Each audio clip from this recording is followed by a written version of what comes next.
মেয়েটা যখন অনেক ছোট ছিল তখন ভেবেছিলাম যে একটু বড় হলে মনে হয় ঝামেলাটা একটু কমবে, সংসারের কাজগুলো হয়তোবা একটু গুছিয়ে করতে পারবো, হাতে হয়তোবা একটু সময় পাবো। ও মা, এখন দেখি পুরাই উল্টা। এখন তো তাকে সারাটা দিন পাহারা দিয়ে রাখতে হয়, গোছানো জিনিস বারবার গোছাতে হয়। আর এই যে দেখেন, তার মাথায় হয়েছে এক গোছা চুল, এই এক গোছা চুলে সারাটা দিন রাবার লাগাতেই চলে যায়। তার বাবা তো কিছুতেই চুল কাটতে দেবে না, আর তিনি কিছুতেই চুলে রাবার লাগাবেন না। মেয়েটা যতই বড় হচ্ছে, আর একটা জিনিস খুব মিস করছি, সেটা হচ্ছে তাকে একটু কোলে নিয়ে বসে থাকার। আরে বাবা, তাকে তো কিছুতেই কোলে রাখা যায় না, সারাটা দিন শুধু দৌড়াদৌড়ি আর ছোটাছুটি। হ্যালো এভরিওয়ান, আসসালামু আলাইকুম সবাইকে। কেমন আছেন সবাই? আশা করছি অনেক অনেক ভালো আছেন। আলহামদুলিল্লাহ, আমরাও অনেক ভালো আছি। আর এই যে দেখতে পাচ্ছেন, একজন পণ্ডিত মশাই সারাটা দিন এত মনোযোগ দিয়ে কি যে এত লেখে, আসলে আমি তো কিছুই বুঝি না। আপনারা কি কেউ কিছু পড়তে পারছেন? সারাদিন তো অনেক কাজকর্মই হলো, এখন তো রান্না বান্নাটা করে ফেলতে হবে। তো রান্নাঘরে এসে দেখি কয়েকটা হাঁড়ি পাতিল জমা হয়ে আছে, তো সেগুলো সুন্দরভাবে পরিষ্কার করে নিচ্ছি।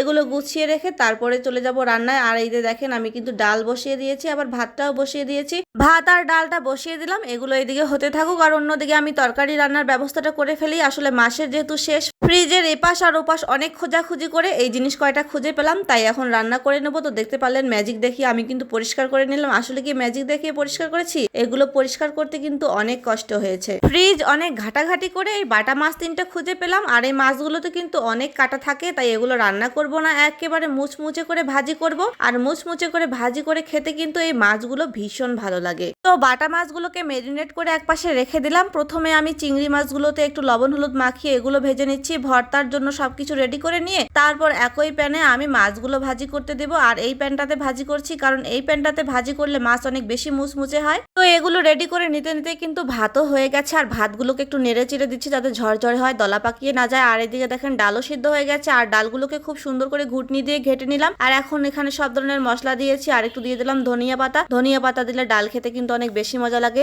আসলে অনেক দিন থেকেই চিংড়ি মাছের ভর্তা খেতে ইচ্ছে করছিল, কিন্তু সময়ের অভাবে একদমই পারছিলাম না। তো যাই হোক, মাছগুলো কিন্তু ভাজি হয়ে গেছে, ওগুলো তুলে নিলাম। তারপর পেঁয়াজ, মরিচ এবং রসুন গুলো ভালোভাবে তেল দিয়ে ভেজে নেব। এখানে কিন্তু একটু ধনিয়া পাতাও দিয়ে দিয়েছি। তো দেখতেই পাচ্ছেন, চিংড়ি মাছ ভর্তার জন্য একদম সবকিছু রেডি হয়ে গেছে, এগুলো তুলে নিলাম। তারপর এখন আমি এই ফ্রাই প্যানে বাটা মাছগুলো ভাজতে দিয়ে দিলাম। এখানে কিন্তু তেলটা একটু বেশি করে দেবো, কারণ এগুলো একদম মুচমুচে করে ভেজে নেব, যাতে কাটাগুলোও একদম মুচমুচে হয়ে ভেঙে যায়। যেহেতু সবকিছুই শুকনা শুকনা রান্না করছিলাম, চিংড়ি মাছের ভর্তা, বাটা মাছের ভাজি, তো ভাবলাম যে সঙ্গে একটু ডালও রান্না করি। আমার বরমশাই কিন্তু আগে ডাল ছাড়া একদমই ভাত খেত না, আর এখন ডাল রান্না করলে একদমই খেতে চায় না। জানি না এই ডালগুলো ফেলে দিতে হবে কিনা। আমি যখন প্রথম তার সঙ্গে আসি তখন কিন্তু প্রায় প্রতিদিন ডাল রান্না করতাম। একদিন যদি শুকনা ভাত থাকতো, সে ভীষণ রাগারাগি করতো। আর এখন ডাল রান্না করলে একদমই খেতে চায় না। তো যাই হোক, আপনাদের সঙ্গে গল্প করতে করতে কিন্তু আমি ডালগুলো একদম বাগার দিয়ে নিয়েছি। আর এখন আমি ভর্তাটাও বানিয়ে নিব। তো প্রথমে আমি চিংড়ি মাছগুলো বেটে নিচ্ছি সুন্দর করে। আর দেখতে পাচ্ছেন চিংড়ি মাছের কালারটা কত সুন্দর লাগছে। আর এই চিংড়ি মাছগুলো কিন্তু এভাবেও খালি খালি খেয়ে ফেলা যায়, ভীষণ মজা লাগে। তো দেখতে পাচ্ছেন, চিংড়ি মাছগুলো কিন্তু খুব সুন্দর করে বেটে নিয়েছি। আর এখন আমি পেঁয়াজ, মরিচ আর রসুন গুলো বেটে নিচ্ছি। আর আমি 2-3টা মরিচ তুলে রাখলাম, কেন জানি না মনে হচ্ছে যে এই মরিচগুলোর ভীষণ ঝাল হবে, কারণ মরিচগুলো থেকে একদম কড়া গন্ধ আসছিল।